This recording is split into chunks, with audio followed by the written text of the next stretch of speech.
ਸਾਰੇ ਹੀ ਭੈਣ ਭਰਾਵਾਂ ਨੂੰ ਮੇਰੇ ਵੱਲੋਂ ਪ੍ਰਭੂ ਯਿਸੂ ਮਸੀਹ ਦੇ ਮਿੱਠੇ ਤੇ ਜਲਾਲੇ ਨਾਮ ਦੇ ਵਿੱਚ ਜੈ ਮਸੀਹ ਦੀ। ਪ੍ਰਭੂ ਤੁਹਾਨੂੰ ਬਹੁਤ ਸਾਰੀ ਬਰਕਤ ਦੇਵੇ। ਸੋ ਅੱਜ ਅਸੀਂ ਪਵਿੱਤਰ ਵਚਨ ਜੋ ਦੇਖਣ ਜਾ ਰਹੇ ਹਾਂ ਔਰ ਖਾਸ ਕਰਕੇ ਅੱਜ ਅਸੀਂ ਦੇਖਾਂਗੇ ਪਰਮੇਸ਼ਰ ਦੇ ਵੱਲੋਂ ਬਰਕਤ ਪਾਉਣੀ। ਔਰ ਇਹ ਵੀ ਕਿ ਅੱਜ ਜਿਹੜੀ ਬਰਕਤ ਆ ਬਹੁਤ ਸਾਰੇ ਭੈਣ ਭਾਈ ਇਸ ਬਰਕਤ ਤੋਂ ਪਿੱਛੇ ਆ ਔਰ ਬਹੁਤ ਸਾਰੇ ਭੈਣ ਭਾਈ ਬਰਕਤ ਪਾਉਂਦੇ ਆ, ਪਰ ਪਰਮੇਸ਼ਰ ਦਾ ਵਚਨ ਜਿਹੜਾ ਦੱਸਦਾ ਗਾ ਕਿ ਮੈਂ ਤੈਨੂੰ ਬਰਕਤ ਦੇਵਾਂਗਾ ਅਤੇ ਮੈਂ ਤੇਰਾ ਵਾਅਦਾ ਕਰਾਂਗਾ। ਪਹਿਲਾਂ ਪਰਮੇਸ਼ਰ ਦੀ ਬਰਕਤ, ਫਿਰ ਉਸ ਬਰਕਤ ਵਿੱਚ ਵਾਧਾ ਹੋਣਾ। ਔਰ ਇਸ ਬਰਕਤ ਦਾ ਜਿਹੜਾ ਵਾਧਾ ਹੋਣਾ ਗਾ ਉਸ ਨੂੰ ਅਸੀਂ ਦੇਖਾਂਗੇ ਵੀ ਕਿਸ ਤਰ੍ਹਾਂ ਇਹ ਵਾਧਾ ਹੋਣਾ ਗਾ। ਔਰ ਜਦੋਂ ਅਸੀਂ ਵਚਨ ਦੇ ਵੱਲ ਦੇਖਦੇ ਹਾਂ ਤਾਂ ਬਹੁਤ ਸਾਰੇ ਭੈਣ ਭਾਈਆਂ ਨੇ ਔਰ ਬਹੁਤ ਸਾਰੇ ਨਵੀਆਂ ਨੇ, ਬਹੁਤ ਸਾਰੇ ਰਾਜੇ ਜੋ ਇਸ ਬਾਈਬਲ ਦੇ ਵਿੱਚ ਨਿਕਲੇ, ਉਹਨਾਂ ਨੇ ਬਹੁਤ ਵੱਡੀਆਂ ਵੱਡੀਆਂ ਬਰਕਤਾਂ ਪਾਈਆਂ ਗਈਆਂ। ਤਾਂ ਸਟਾਰਟ ਕਰਾਂਗੇ ਅਸੀਂ ਪਵਿੱਤਰ ਵਚਨ ਨੂੰ ਪਵਿੱਤਰ ਬਾਈਬਲ ਦੇ ਵਿੱਚੋਂ ਪੜ੍ਹ ਕੇ ਉਤਪਤੀ ਕਿਤਾਬ ਉਹਦਾ 26 ਅਧਿਆਇ 24 ਐਤ ਨੂੰ ਅਸੀਂ ਦੇਖਾਂਗੇ ਪਰਮੇਸ਼ਰ ਦੇ ਪਵਿੱਤਰ ਵਚਨ ਨੂੰ। ਇੱਥੇ ਪਰਮੇਸ਼ਰ ਦਾ ਵਚਨ ਸਾਡੇ ਨਾਲ ਕਿਸ ਤਰ੍ਹਾਂ ਗੱਲ ਕਰ ਰਿਹਾ ਔਰ ਕਿਸ ਤਰ੍ਹਾਂ ਸਾਨੂੰ ਬਰਕਤ ਦੇ ਲਈ ਕਹਿ ਰਿਹਾ ਗਿਆ। ਸੋ ਪੜ੍ਹਾਂਗੇ ਅਸੀਂ ਪਵਿੱਤਰ ਵਚਨ ਨੂੰ। ਨਾ ਡਰ ਕਿਉਂ ਜੋ ਮੈਂ ਤੇਰੇ ਸੰਗ ਹਾਂ, ਔਰ ਕਿਉਂ ਜੋ ਮੈਂ ਤੇਰੇ ਸੰਗ ਹਾਂ, ਅਤੇ ਮੈਂ ਤੈਨੂੰ ਬਰਕਤ ਦਿਆਂਗਾ, ਅਤੇ ਮੈਂ ਤੈਨੂੰ ਬਰਕਤ ਦਿਆਂਗਾ, ਅਤੇ ਤੇਰੀ ਅੰਸ਼ ਨੂੰ ਅਬਰਾਹਮ ਆਪਣੇ ਦਾਸ ਦੇ ਕਾਰਨ ਵਧਾਵਾਂਗਾ। ਅਬਰਾਹਮ ਆਪਣੇ ਦਾਸ ਦੇ ਕਾਰਨ ਵਧਾਵਾਂਗਾ। ਬਹੁਤ ਧੰਨਵਾਦ ਕਰਦੇ ਇਸ ਵਚਨ ਦੇ ਦੁਆਰਾ ਪਰਮੇਸ਼ਰ ਨੇ ਜੋ ਸਾਡੇ ਨਾਲ ਗੱਲਬਾਤ ਕੀਤੀ ਆ। ਔਰ ਵਚਨ ਵਿੱਚ ਦੱਸਿਆ ਗਿਆ ਪਹਿਲੀ ਗੱਲ ਨਾ ਡਰ, ਔਰ ਦੂਸਰੀ ਗੱਲ ਕਹਿੰਦਾ ਮੈਂ ਤੈਨੂੰ ਬਰਕਤ ਦੇਵਾਂਗਾ। ਇਹਦਾ ਭਾਵ ਕਿ ਸਾਡੀ ਬਰਕਤ ਹਜੇ ਕੁਝ ਰੁਕੀ ਹੋਈ ਆ। ਭਾਵ ਕਿ ਪਰਮੇਸ਼ਰ ਸਾਨੂੰ ਦੇਣਾ ਚਾਹੁੰਦਾ ਗਾ। ਪਰਮੇਸ਼ਰ ਸਾਨੂੰ ਕਹਿ ਰਿਹਾ ਕਿ ਮੈਂ ਤੈਨੂੰ ਬਰਕਤ ਦੇਵਾਂਗਾ, ਕਿਉਂਕਿ ਵਚਨ ਜਦੋਂ ਪੜ੍ਹਦੇ ਆ ਤਾਂ ਪਿੱਛੇ ਆ ਗਿਆ ਉਹਦੇ ਲਿਖਿਆ ਹੋਇਆ ਮੈਂ ਤੈਨੂੰ ਬਰਕਤ ਦੇਵਾਂਗਾ। ਪਰ ਲੇਕਿਨ ਸਾਨੂੰ ਬਰਕਤ ਦੇ ਯੋਗ ਪਹਿਲਾਂ ਹੋਣਾ ਜ਼ਰੂਰੀ ਆ। ਮੇਰੇ ਭੈਣ ਭਰਾਵੋ, ਬਰਕਤ ਪਰਮੇਸ਼ਰ ਵੱਲੋਂ ਸਾਡੇ ਉੱਪਰ ਆ, ਆਸ਼ੀਸ਼ ਪਰਮੇਸ਼ਰ ਦੀ ਸਾਡੇ ਉੱਪਰ ਆ, ਔਰ ਹਮੇਸ਼ਾ ਉਹ ਆਪਣੀ ਆਸ਼ੀਸ਼ ਨੂੰ ਸਾਡੇ ਉੱਤੇ ਭੇਜਦਾ ਔਰ ਹਮੇਸ਼ਾ ਉਹ ਆਸ਼ੀਸ਼ ਉਹਦੀ ਸਾਡੇ ਪਿੱਛੇ ਪਿੱਛੇ ਹੁੰਦੀ ਆ। ਪਰ ਲੇਕਿਨ ਜੋ ਗੱਲ ਉਹਨੇ ਕਿਹਾ ਕਿ ਮੈਂ ਤੈਨੂੰ ਬਰਕਤ ਦੇਵਾਂਗਾ, ਇੱਥੇ ਥੋੜ੍ਹਾ ਜਿਹਾ ਹੋ ਸਕਦਾ ਕਿ ਇਨਸਾਨ ਦੇ ਵਿੱਚ ਬਰਕਤ ਲੈਣ ਦੇ ਵਿੱਚ ਕੋਈ ਥੋੜ੍ਹੀ ਕਮੀ ਜਾਂ ਕੋਈ ਥੋੜ੍ਹਾ ਜਿਹਾ ਮੰਨ ਲਓ ਕਿ ਆਪਾਂ ਵਚਨ ਤੋਂ ਪਿੱਛੇ ਆ। ਔਰ ਦੂਸਰੀ ਗੱਲ ਉਹਨੇ ਲਿਖਿਆ ਕਿ ਅਬਰਾਹਮ ਦੇ ਕਾਰਨ ਤੇਰੀ ਅੰਸ਼ ਨੂੰ ਵਧਾਵਾਂਗਾ। ਤੋ ਅੱਜ ਇਹ ਵੀ ਗੱਲ ਅਸੀਂ ਦੇਖਦੇ ਹਾਂ, ਵਧਾਵਾਂਗਾ। ਦੋਨੇ ਚੀਜ਼ਾਂ ਨੂੰ ਅਸੀਂ ਦੇਖਣਾ ਗਾ। ਪਹਿਲੀ ਗੱਲ ਬਰਕਤ ਜਿਹੜੀ ਅਸੀਂ ਕਿਵੇਂ ਪਾ ਸਕਦੇ ਹਾਂ। ਤਾਂ ਮੇਰੇ ਭੈਣ ਭਰਾਵੋ, ਸੱਚਮੁੱਚ ਜਦੋਂ ਅਸੀਂ ਵਚਨ ਦੇ ਦੁਆਰਾ ਚੱਲਦੇ ਹਾਂ ਔਰ ਵਚਨ ਨੂੰ ਦੇਖਦੇ ਹਾਂ ਤਾਂ ਬਰਕਤ ਸਾਡੇ ਉੱਪਰ ਆਉਂਦੀ ਆ। ਪਰ ਲੇਕਿਨ ਜੋ ਕਿਹਾ ਗਿਆ ਮੈਂ ਬਰਕਤ ਦੇਵਾਂਗਾ, ਅਤੇ ਇਹਦੇ ਵਿੱਚ ਕੀ ਆ ਕਿ ਸਾਨੂੰ ਪਰਮੇਸ਼ਰ ਕੁਝ ਨਾ ਕੁਝ ਕਰਨ ਵਾਸਤੇ, ਵਚਨ 'ਤੇ ਚੱਲਣ ਵਾਸਤੇ ਉਹ ਸਾਨੂੰ ਅੱਜ ਕਹਿ ਰਿਹਾ ਗਾ। ਤਾਂ ਖਾਸ ਕਰਕੇ ਜਦੋਂ ਬਰਕਤ ਨੂੰ ਪਾਉਣ ਦੇ ਤਿੰਨ ਕਾਰਨ ਜੋ ਮੁੱਖ ਆ ਗਏ, ਸੋ ਤਿੰਨ ਕਾਰਨ ਜੋ ਅਸੀਂ ਦੇਖਦੇ ਹਾਂ ਕਿਹੜੇ ਕਿਹੜੇ ਆ ਗਏ। ਪਹਿਲੀ ਗੱਲ, ਹਰ ਐਤਵਾਰ ਆਪਣੀ ਚਰਚ ਦੇ ਵਿੱਚ, ਹਰ ਐਤਵਾਰ ਆਪਣੀ ਹੀ ਚਰਚ ਵਿੱਚ ਆਪਣੇ ਹੀ ਪਾਸਟਰ ਦੇ ਨਾਲ ਬੰਦਗੀ ਕਰਨੀ। ਹਰ ਐਤਵਾਰ ਆਪਣੀ ਹੀ ਚਰਚ ਵਿੱਚ ਆਪਣੇ ਪਾਸਟਰ ਨਾਲ ਬੰਦਗੀ ਕਰਨੀ। ਦੂਸਰੀ ਗੱਲ, ਹਰ ਰੋਜ਼ ਘੱਟੋ ਘੱਟ 2.5-3 ਘੰਟੇ ਇੱਕੋ ਹੀ ਟਾਈਮ 'ਤੇ ਪ੍ਰਾਰਥਨਾ ਕਰਨੀ, ਕਿਉਂਕਿ ਪ੍ਰਾਰਥਨਾ ਦੁਆਰਾ ਪਰਮੇਸ਼ਰ ਜਿਹੜੀ ਆ ਗੱਲਬਾਤ ਕਰਦਾ ਗਾ। ਔਰ ਤੀਸਰੀ ਗੱਲ ਕਿ ਅਸੀਂ ਵਫਾਦਾਰ ਹੋ ਕੇ ਪਰਮੇਸ਼ਰ ਦੇ ਨਾਲ ਰਹਿਣਾ ਔਰ ਵਫਾਦਾਰੀ ਦੇ ਨਾਲ ਅਸੀਂ ਆਪਣਾ ਪੂਰਾ ਦਸਮਨ ਜੋ ਆ ਆਪਣੇ ਦਾਸ, ਆਪਣੇ ਪਾਸਟਰ ਨੂੰ ਕੀ ਆ ਦੇਣਾ ਗਾ। ਇਹਨਾਂ ਤਿੰਨਾਂ ਗੱਲਾਂ ਦੇ ਕਾਰਨ ਅੱਜ ਅਸੀਂ ਕੀ ਆ ਬਰਕਤ ਨੂੰ ਪਾ ਸਕਦੇ ਹਾਂ। ਕਿਉਂਕਿ ਜਦੋਂ ਇਬਰਾਹਿਮ ਦੇ ਜੀਵਨ ਨੂੰ ਦੇਖਦੇ ਹਾਂ ਤਾਂ ਜਦੋਂ ਪਰਮੇਸ਼ਰ ਨੇ ਉਹਦਾ ਜ਼ਿਕਰ ਕੀਤਾ ਗਿਆ ਕਿ ਮੈਂ ਆਪਣੇ ਦਾਸ ਇਬਰਾਹਿਮ ਦੇ ਕਾਰਨ ਤੈਨੂੰ ਵਧਾਵਾਂਗਾ, ਤਾਂ ਸੱਚਮੁੱਚ ਅਸੀਂ ਇਬਰਾਹਿਮ ਦੇ ਜੀਵਨ ਨੂੰ ਦੇਖਣਾ ਕਿ ਇਬਰਾਹਿਮ ਦੇ ਜੀਵਨ ਦੇ ਵਿੱਚ ਕੀ ਸੀ, ਕਿਸ ਤਰ੍ਹਾਂ ਉਹਨੇ ਬਰਕਤ ਨੂੰ ਪ੍ਰਾਪਤ ਕੀਤਾ ਗਿਆ, ਕਿਹੜੇ ਵਚਨ, ਕਿਸ ਤਰ੍ਹਾਂ ਵਚਨ ਨੂੰ ਲੈ ਕੇ ਚੱਲਿਆ ਔਰ ਉਸ ਵਚਨ ਦੇ ਦੁਆਰਾ ਅੱਜ ਇਬਰਾਹਿਮ ਨੇ ਬਹੁਤ ਜ਼ਿਆਦਾ ਬਰਕਤ ਪਾਈ ਆ। ਤਾਂ ਮੇਰੇ ਭੈਣ ਭਰਾਵੋ, ਪਰਮੇਸ਼ਰ ਦਾ ਪਵਿੱਤਰ ਵਚਨ ਇਹ ਵੀ ਸਾਨੂੰ ਦੱਸਦਾ ਗਾ ਔਰ ਕਹਿ ਰਿਹਾ ਗਾ ਕਿ ਮੈਂ ਇਬਰਾਹਿਮ, ਇਸਾਕ ਅਤੇ ਯਕੂਬ ਦਾ ਪਰਮੇਸ਼ਰ ਆ। ਉਹ ਤਿੰਨਾਂ ਦਾ ਜ਼ਿਕਰ ਕਰ ਰਿਹਾ ਗਾ, ਕਿਉਂਕਿ ਤਿੰਨਾਂ ਨੇ ਹੀ ਪਰਮੇਸ਼ਰ ਤੋਂ ਬਰਕਤ ਵਚਨ ਨੂੰ ਪੂਰਾ ਕਰਕੇ ਪਾਈ ਗਈ ਆ। ਪਹਿਲੀ ਗੱਲ ਬੰਦਗੀ ਕਰਨੀ। ਪਰ ਅੱਜ ਅਸੀਂ ਕੀ ਕਰਦੇ ਆ, ਚਰਚ ਜਾਂਦੇ ਆ। ਅਗਰ ਚਰਚ 'ਚ ਸਾਨੂੰ ਪ੍ਰਾਰਥਨਾ ਦਾ ਮੌਕਾ ਮਿਲ ਗਿਆ ਠੀਕ ਆ, ਜੇ ਨਹੀਂ ਮਿਲਿਆ ਜਾਂ ਸਾਨੂੰ ਪਾਸਟਰ ਨੇ ਮਾੜਾ ਮੋਟਾ ਕੁਛ ਕਹਿਤਾ ਤਾੜਤਾ ਤਾਂ ਅਸੀਂ ਚਰਚ ਨੂੰ ਬਦਲ ਦਿੰਦੇ ਹਾਂ, ਜੋ ਪਰਮੇਸ਼ਰ ਨਹੀਂ ਚਾਹੁੰਦਾ। ਅਗਰ ਪਰਮੇਸ਼ਰ ਚਾਹੁੰਦਾ ਹੀ ਸੀ ਕਿ ਤੂੰ ਦੂਸਰੇ ਪਾਸਟਰ ਕੋਲ ਜਾਣਾ ਤਾਂ ਸਾਨੂੰ ਪਹਿਲਾਂ ਤੋਂ ਹੀ ਉਸ ਪਾਸਟਰ ਕੋਲ ਜਾ ਕੇ ਤੌਬਾ ਸਾਡੀ ਕਰਵਾਉਂਦਾ। ਪਰ ਲੇਕਿਨ ਮੇਰੇ ਭੈਣ ਭਰਾਵੋ, ਪਹਿਲੀ ਗੱਲ ਯਾਦ ਰੱਖਣੀ ਆ ਕਿ ਅਸੀਂ ਆਪਣੇ ਹੀ ਪਾਸਟਰ ਦੇ ਨਾਲ, ਆਪਣੀ ਹੀ ਚਰਚ ਦੇ ਵਿੱਚ, ਜੋ ਸਾਨੂੰ ਪਰਮੇਸ਼ਰ ਨੇ ਸਾਨੂੰ ਚਰਚ ਦਿੱਤੀ ਆ, ਉਹਦੇ ਵਿੱਚ ਅਸੀਂ ਪਰਮੇਸ਼ਰ ਦੇ ਨਾਲ ਬੰਦਗੀ ਕਰਨੀ ਆ। ਔਰ ਸਾਡੀ ਲਗਾਤਾਰ ਦੀ ਬੰਦਗੀ ਜਿਹੜੀ ਆ ਉਹ ਇੱਕ ਬਰਕਤ ਨੂੰ ਸਾਡੇ ਵੱਲ ਖਿੱਚਦੀ ਆ। ਦੂਸਰੀ ਗੱਲ, ਪ੍ਰਾਰਥਨਾ ਕਰਨੀ। ਪ੍ਰਾਰਥਨਾ ਦੇ ਵਿੱਚ ਵੀ ਅਸੀਂ ਬਹੁਤ ਕਮਜ਼ੋਰ ਆ, ਕਿਉਂਕਿ ਸ਼ੈਤਾਨ ਸਾਨੂੰ ਹਰ ਸਮੇਂ ਤੋੜਦਾ ਗਾ। ਔਰ ਜਦੋਂ ਅਸੀਂ ਪ੍ਰਾਰਥਨਾ ਦਾ ਸਮਾਂ ਹੁੰਦਾ ਗਾ, ਆਤਮਾ ਕੀ ਅਗਵਾਈ ਕਰਦਾ, ਜਦੋਂ ਆਤਮਾ ਕੀ ਅਗਵਾਈ ਕਰਦਾ ਗਾ ਕਿ ਉੱਠ ਪ੍ਰਾਰਥਨਾ ਕਰ, ਤਾਂ ਅਸੀਂ ਆਲਸੀ ਹੋ ਜਾਂਦੇ ਹਾਂ। ਕਿਉਂਕਿ ਜਿਸ ਸਮੇਂ ਸਾਨੂੰ ਪਵਿੱਤਰ ਆਤਮਾ ਅਗਵਾਈ ਕਰੇ ਪ੍ਰਾਰਥਨਾ ਕਰ, ਤਾਂ ਉਸ ਸਮੇਂ ਪਵਿੱਤਰ ਆਤਮਾ ਦਾ ਕੋਈ ਨਾ ਕੋਈ ਮਕਸਦ ਹੁੰਦਾ, ਉਹ ਸਾਨੂੰ ਬਰਕਤ ਦੇਣਾ ਚਾਹੁੰਦਾ ਗਾ ਔਰ ਬਰਕਤ ਦੇਣਾ ਚਾਹੁੰਦਾ ਗਾ।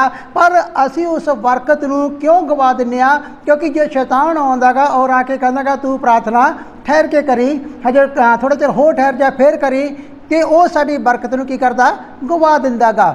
ਪਰ ਜਦੋਂ ਅਸੀਂ ਆਤਮਾ ਦੀ ਅਗਵਾਈ ਨਾਲ ਤੁਰਾਂਗੇ, ਜਦੋਂ ਅਸੀਂ ਆਤਮਾ ਦੀ ਅਗਵਾਈ ਨਾਲ ਚੱਲਾਂਗੇ, ਤਾਂ ਫਿਰ ਅਸੀਂ ਉਹ ਬਰਕਤ ਜਿਹੜੀ ਆ ਪ੍ਰਾਪਤ ਕਰ ਸਕਦੇ ਹਾਂ। ਤਾਂ ਇੱਥੇ ਅਸੀਂ ਇੱਕ ਗੱਲ ਹੋਰ ਵੀ ਅਸੀਂ ਦੇਖਦੇ ਹੈਗੇ, ਪਵਿੱਤਰ ਵਚਨ ਦੇ ਵਿੱਚ ਅਸੀਂ ਦੇਖਦੇ ਹਾਂ, ਦੂਜਾ ਰਾਜਾ 4 ਅਧਿਆਏ ਉਹਦੀ 1 ਆਇਤ ਤੋਂ ਅਸੀਂ ਵਚਨ ਨੂੰ ਦੇਖਦੇ ਹਾਂ, ਕਿਸ ਤਰ੍ਹਾਂ ਇੱਕ ਔਰਤ ਜਿਹੜੀ ਆ ਅੱਜ ਬਰਕਤ ਤੋਂ ਪਿੱਛੇ ਆ।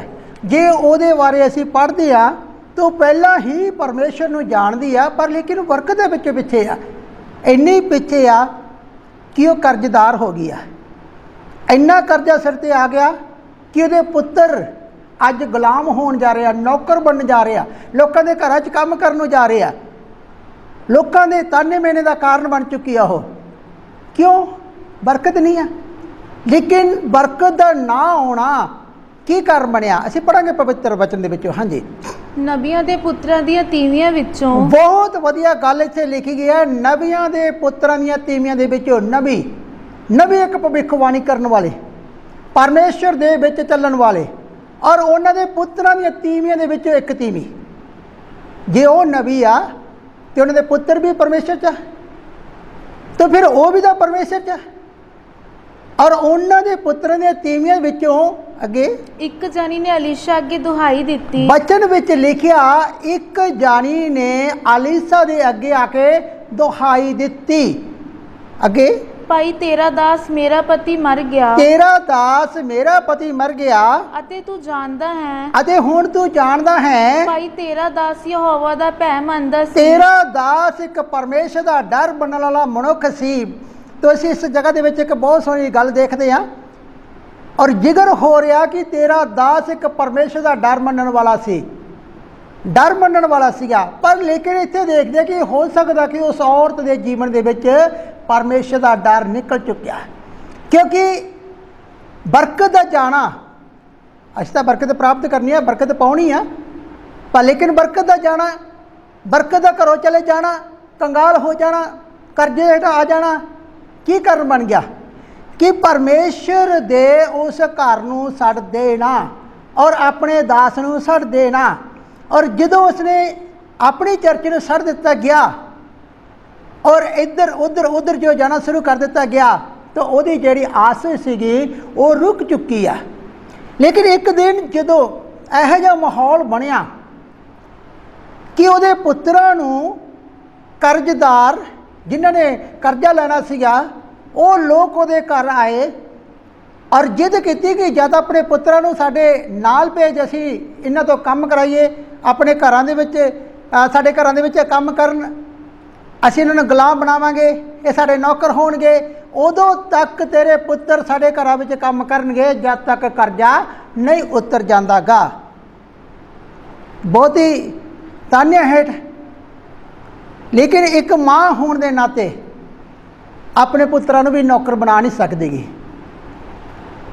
ਲੇਕਿਨ ਜਦੋਂ ਇੰਨੀ ਨੌਬਤ ਆਈ ਔਰ ਜਦੋਂ ਉਸਨੇ ਦੇਖਿਆ ਕਿ ਮੇਰੇ ਉੱਪਰ ਇਹ ਸ਼ਰਾਬ ਦਾ ਕਾਰਨ, ਮੇਰੇ ਉੱਪਰ ਇਹ ਸ਼ਰਾਬ ਕਿਉਂ ਆ ਚੁੱਕਿਆ, ਮੈਂ ਵੀ ਤਾਂ ਇੱਕ ਪਰਮੇਸ਼ਰ ਦੇ ਉਹਨਾਂ ਦਾਸਾਂ ਦੇ ਵਿੱਚੋਂ ਆ, पर लेकिन क्यों आ चुकिया? पर जदों उसने देखा, उस समय उसने फैसला लिया कि मैं वापस अपने पासों को जावांगी और अपने ही चर्च विच जावांगी।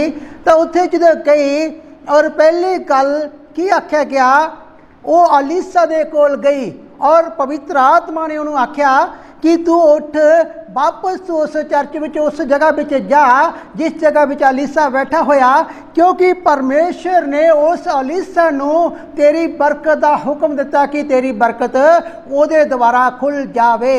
मेरे भैन भरावो, अज बहुत ही इस गल नूं असीं देखदे हां, परमेश्वर सानूं बरकत देना चाहुंदा, पर असीं बरकत लैण दी बजाए अपनी बरकत नूं गवा लैणे हैगे। पर जदों उसने इस गल नूं सुन लिया, उस पवित्र आत्मा ने गल नूं सुनिया, वो वापस अपने उस जगह, उस घर विच, उस चर्च विच गई और जाके उहदे कोले अपने सारा दुख दसिया। सी होर पढ़ा गया, हाँ जी। हुण लैणदार मेरे दो पुत्तरां नूं, हुण लैणदार मेरे दो पुत्तरां नूं अपने बरदे बनाउण लई लैण अपने नौकर बनाउण दे लई लैण आए हन। तां अलीशा ने उसनूं आख्या, फिर अलीसा ने उसनूं आख्या, मैं तेरे ਲਈ ਕੀ ਕਰਾਂ? ਤਾਂ ਮੈਂ ਤੇਰੇ ਲਈ ਕੀ ਕਰਾਂ? ਹਾਂਜੀ, ਮੈਨੂੰ ਦੱਸ ਤੇਰੇ ਕੋਲ ਘਰ ਵਿੱਚ ਕੀ ਹੈ? ਮੈਨੂੰ ਦੱਸ ਤੇਰੇ ਕੋਲ ਘਰ ਵਿੱਚ ਕੀ ਹੈ? ਸੋ ਵਚਨ ਨੂੰ ਇਸ ਜਗ੍ਹਾ ਵਿੱਚ ਦੇਖਦੇ ਅਸੀਂ। ਪਹਿਲੀ ਗੱਲ ਬੰਦਗੀ ਛੱਡੀ, ਦੂਸਰੀ ਗੱਲ ਪ੍ਰਾਰਥਨਾ ਛੱਡੀ, तीसरी गल दसवंध छड्डिया।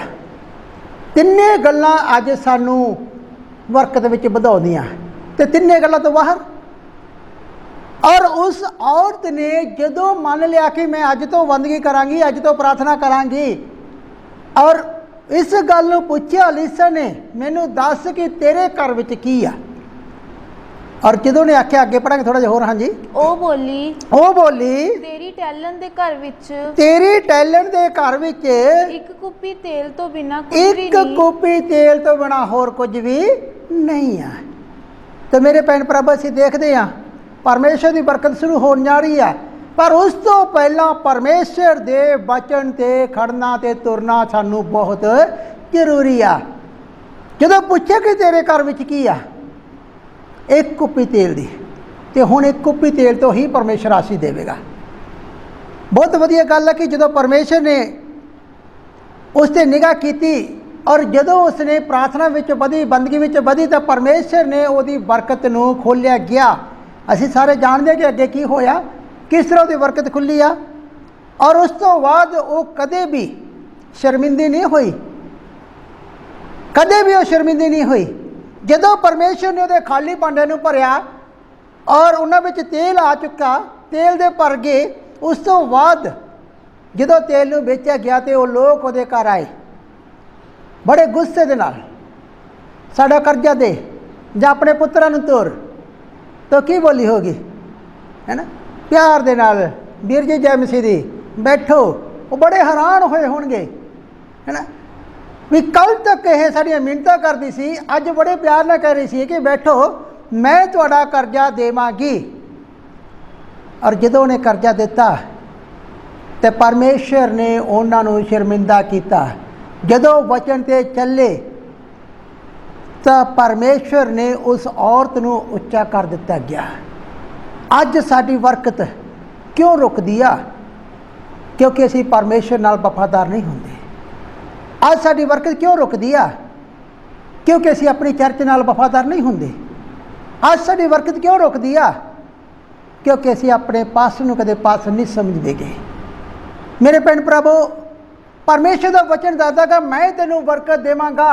परमेश्वर ने बरकत दिती, पर उस तो पहला उहनूं भवन विच आउणा पिया। और जदों भवन विच आई और जदों उहने उसे काम नूं शुरू किया, तो परमेश्वर की आशीष उत्ते आ चुकी है, प्रभु की किरपा उहदे ते आ चुकी हैगी। अज इस तरह साडे भी जीवन विच हुंदा गा। शैतान सानू आके परमेश्वर की बंदगी तो रोकदा, शैतान आउंदा सानू प्रार्थना ते रोकदा, शैतान आउंदा सानू दसवंध तो रोकदा। वो बड़ियां ही मिठियां मिठियां गल्लां करके सानू बचन तो तोड़ दिंदा गा। ते जदों असीं बचन तो हट जाने आ तो साडी बरकत भी पिछे चली जाती है, क्योंकि वह प्रभु यसु मसीह सानू बरकतां दे नाल भरदा। और पवित्र बाइबल दे विच लिखिया गया वचन दादा गा, मैं तेनू बरकत ते बरकत देवांगा। पहला बरकत आउंदी आ, फिर बरकत उत्ते बरकत आउंदी आ। हुण असीं देखदे आ इस घर दे विच बरकत आई आ, और दूसरे वचन दे विच असीं देखदे आंगे कि बरकत दे विच वाधा किवें हो रहा गा। उत्पत्ति किताब असीं जो 26 की 12 आयत विच पढ़दे आ, देखदे आ इस जगह दे विच किस तरह जिथे इसहाक आके बैठा वो किहड़ी जगह, ते किस तरह उस जगह दे विच परमेश्वर उसदा वाधा कर रहा गा। अज जदों असीं वचन ते चलदे आ, जिस तरह इब्राहिम ने हर एक चीज़ का दसबंध दिता और बरकतां पाईयां, इसे तरह जदों असी अज परमेश्वर के नाल वफादार हाँ तो असी बरकतां पावांगे। असीं पढ़ांगे पवित्र वचन नूं असीं। हाँ जी, इसहाक उस धरती विच बीज बीजिया। बहुत अच्छी गल लिखी गई आ, इसहाक ने उस धरती विच बीज बीजिया। वो किहड़ी धरती है, किहड़ी धरती विच बीज बीजिया गया? एक बंजर जिहड़ी उपजाऊ नहीं आ, जिथे कुछ हुंदा ही नहीं आ, उस जगह दे विच परमेश्वर ने कहा कि जा उस जगह दे विच जाके तू बीज, पहला बीजना फिर वड्डना। इसहाक परमेश्वर दे नाल हमेशा रहिंदा सी, हमेशा परमेश्वर दे नाल मिल के रहिंदा सी, हमेशा परमेश्वर की प्रार्थना करदा सीगा और हर समय बंदगी करदा सी। इसहाक नूं जगह मिली, जमीन मिली, और किहड़ी मिली? बंजर जमीन मिली जिहदे विच कुछ उगरदा नहीं आ। पर लेकिन इसहाक ने उस जगह दे विच बीज बीजिया। हाँ जी, और उसे साल 100 गुना प्राप्त किया। और बचन दसदा गा उसे साल 100 गुना वड्डिया। अगे अते यहोवा उसनूं बरकत दित्ती। ते परमेश्वर ने उस यहोवा ने उसनूं की दित्ती? बरकत दित्ती। तो असीं देखदे आ बहुत ही वधिया गल है, परमेश्वर उहदी बरकत दे विच वाधा कर रहा है। बंजर जमीन दे विच बीज बीजना और बंजर दे विच उगरना ते 100 गुना फल लैके आउणा, ये परमेश्वर तो बिना कोई कर नहीं सकता गा। असीं अपना बहुत जोर लाउने आ, अपने कामां विच बहुत जोर लाउने आ, असीं आ कर लीए, असीं ऐ कर लीए, असीं ऐ कर लीए, असीं बहुत सारा पैसा ला के असीं वड्डा सारा काम कर लीए, पर सारे दे सारे फेल हो जाते आ। मेरे भैन प्रभु, जब तक असीं परमेश्वर के वचन दे विच नहीं खड़दे, जब तक असीं परमेश्वर के वचन नूं तह दिलों नहीं मनदे, उदों तक साडे घर दे उत्ते बरकत नहीं आउंदी गी। वचन दे विच लिखिया गया, कहंदा मैं तेरा वादा करांगा, ते ओही परमेश्वर अज अपने वचन नूं इसहाक दे नाल पूरा करन जा रहा। और उसने कहा कि तू बेफिक्र हो जा, ना डर कि बंजर जमीन आ, ना डर कि माड़ी जमीन आ, ना डर कि इत्थे पानी नहीं आ, पर मैं सब कुछ करांगा। जदों इसहाक ने बीज बीजिया तो पवित्र वचन सानू दसदा गा उसे साल 100 गुना वड्डिया, 100 गुना वड्डिया, और सारे पिंड की फसल तो वध इसहाक की फसल होई। क्योंकि जदों उसने बीज बीजिया, बीज बीजना इसहाक का काम सी, पर बीज नूं उगाउणा, बीज नूं फैलाउणा, बीज ते फल नूं लाउणा, वो परमेश्वर का काम सी।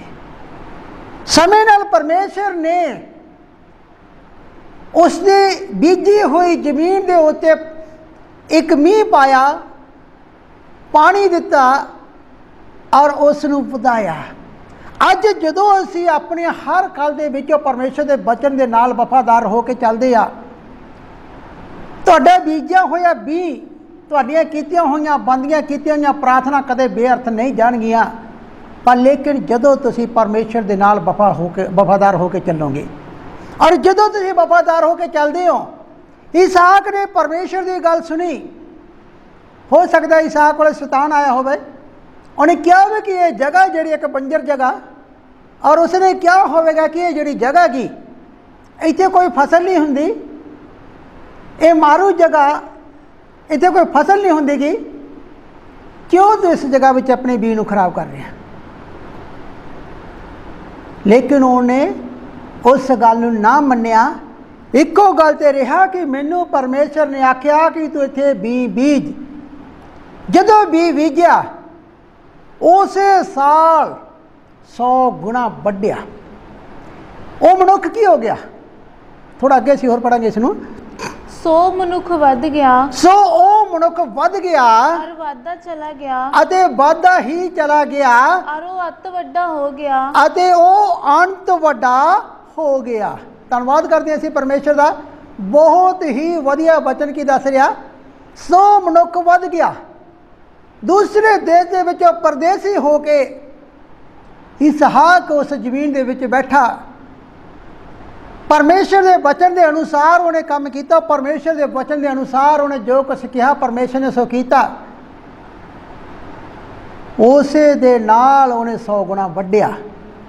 ਔਰ 100 ਗੁਣਾ ਵੱਢਿਆ ਤੇ ਉਹ ਮਨੁੱਖ ਵੱਡਾ ਹੋ ਗਿਆ ਕਿਉਂਕਿ ਪਰਮੇਸ਼ਰ ਨੇ ਉਹਨੂੰ ਬਰਕਤ ਦਿੱਤੀ। ਬਹੁਤ ਅੱਛਾ ਵਚਨ ਜੋ ਪੜ੍ਹਦੇ ਸੀ ਦੱਸਿਆ ਗਿਆ, ਪਰਮੇਸ਼ਰ ਨੇ ਉਹਨੂੰ ਬਰਕਤ ਦਿੱਤੀ। ਪਰਮੇਸ਼ਰ ਬਰਕਤ ਦਿੰਦਾ। ਉਹ ਕਹਿੰਦਾ ਮੈਂ ਤੈਨੂੰ ਬਰਕਤ ਦੇਵਾਂਗਾ। ਤੇ ਸਾਨੂੰ ਬਰਕਤ ਲੈਣ ਵਾਲੇ ਬਣਨਾ ਚਾਹੀਦਾ। ਜਦੋਂ ਅਸੀਂ ਬਰਕਤ ਲੈਣ ਵਾਲੇ ਹੋਵਾਂਗੇ ਤਾਂ ਪਰਮੇਸ਼ਰ ਦੀ ਬਰਕਤ ਤੁਹਾਡੇ ਘਰਾਂ ਨੂੰ ਭਰ ਦੇਵੇਗੀ ਔਰ ਤੁਸੀਂ ਉਸ ਬਰਕਤ ਦੇ ਵਿੱਚ ਆਨੰਦ ਹੋਵੋਗੇ, ਦੇਖੋਗੇ, ਹੈਰਾਨ ਹੋ ਜਾਓਗੇ।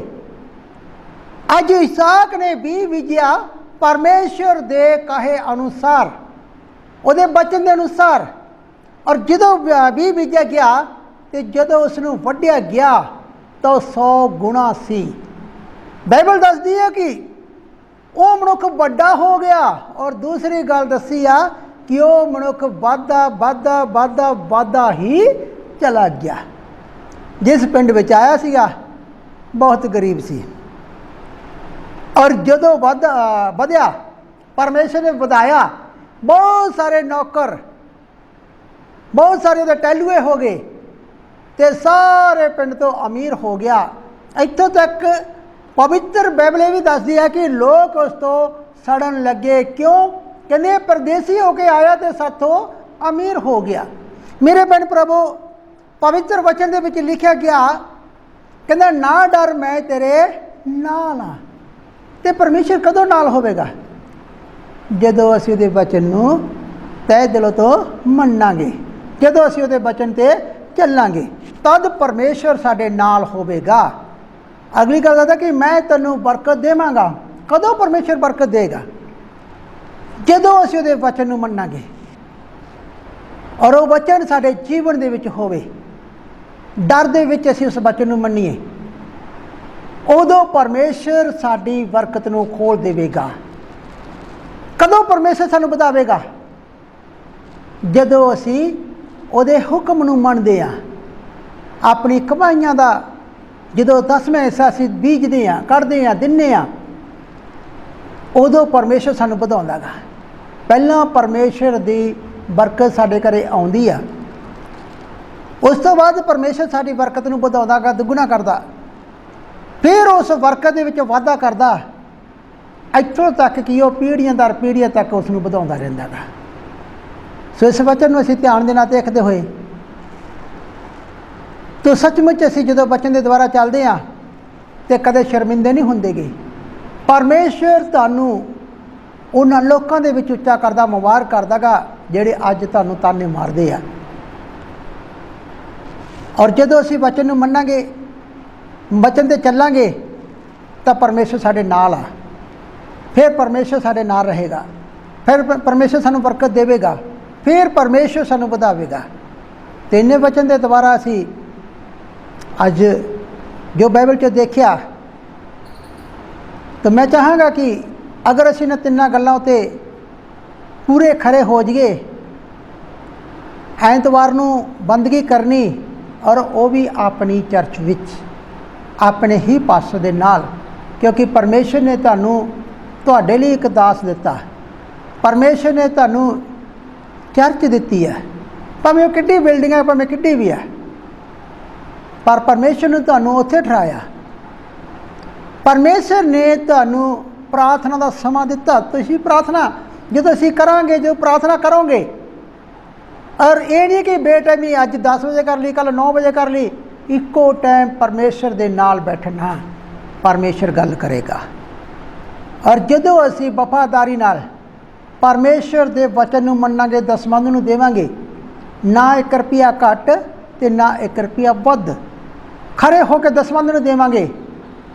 ਅੱਜ ਤਾਂ ਅਸੀਂ ਬਹੁਤ ਦੇਖਦੇ ਹਾਂ ਕਿ ਜੇ ਸਾਡਾ 500 ਰੁਪਇਆ ਦਸਮੰਧ ਬਣਦਾ ਤਾਂ ਅਸੀਂ 100 ਰੁਪਇਆ ਦੇ ਕੇ ਸਾਰ ਦਿੰਦੇ ਹਾਂ। ਪਹਿਲੀ ਗੱਲ ਪਰਮੇਸ਼ਰ ਨਾਲ ਝੂਠ ਮਾਰਨਾ, ਦੂਸਰੀ ਗੱਲ ਉਹਦੇ ਨਾਲ ਠੱਗੀ ਮਾਰਨੀ, ਤੇ ਬੋਲੋ ਬਰਕਤ ਆਵੇਗੀ? ਨਹੀਂ ਆਵੇਗੀ।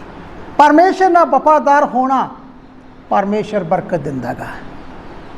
ਤਾਂ ਅੱਜ ਤੋਂ ਯਾਦ ਰੱਖਣਾ ਕਿ ਅਸੀਂ ਪਰਮੇਸ਼ਰ ਦੇ ਵਿੱਚ ਬਰਕਤ ਪਾਉਣੀ ਆ, ਤੇ ਇਹਨਾਂ ਤਿੰਨਾਂ ਗੱਲਾਂ ਦੇ ਨਾਲ ਅਸੀਂ ਵਫਾਦਾਰ ਹੋਣਾ ਗਾ।